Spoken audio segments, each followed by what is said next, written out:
2 parts. Et moi 3. Alors nous, on adhère en tant que personnalité morale, si bien qu'on a souscrit pour 400 € en tant que comité.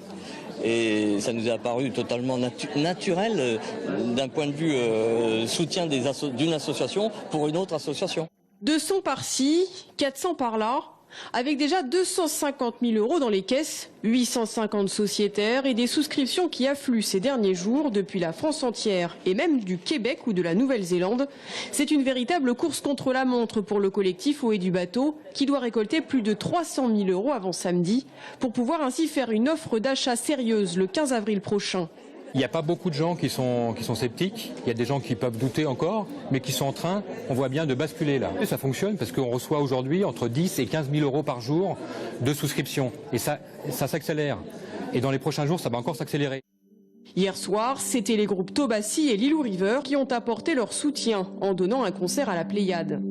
En 30 secondes, on a tous dit oui, parce que c'est vrai que le Bateau 8, c'est une salle qui fait partie du patrimoine de Tours.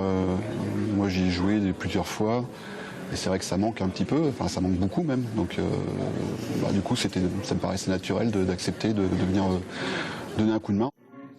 Autre coup de pouce, celui de la ville de La Riche qui n'a pas hésité à mettre la main en porte-monnaie en achetant 10 parts sociales, tout comme la région Centre ou encore le Parti Socialiste et Europe Écologie Les Verts qui se sont eux engagés à hauteur de 800 et 400 €.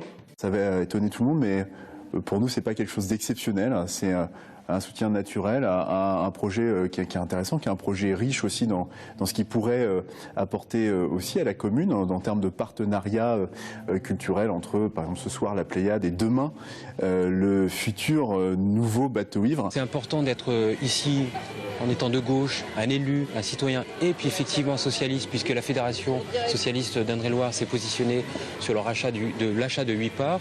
Ça montre aussi cette volonté, cette passion, cet engagement pour cette cause et pour Haut et du Bateau et pour le rachat du Bateau Ivre. Vendredi, le collectif Haut et du Bateau devrait rencontrer Philippe Briand, maire de Saint-Cyr et président de Tours Plus, pour discuter d'une éventuelle participation des collectivités locales de l'agglomération tourangelle.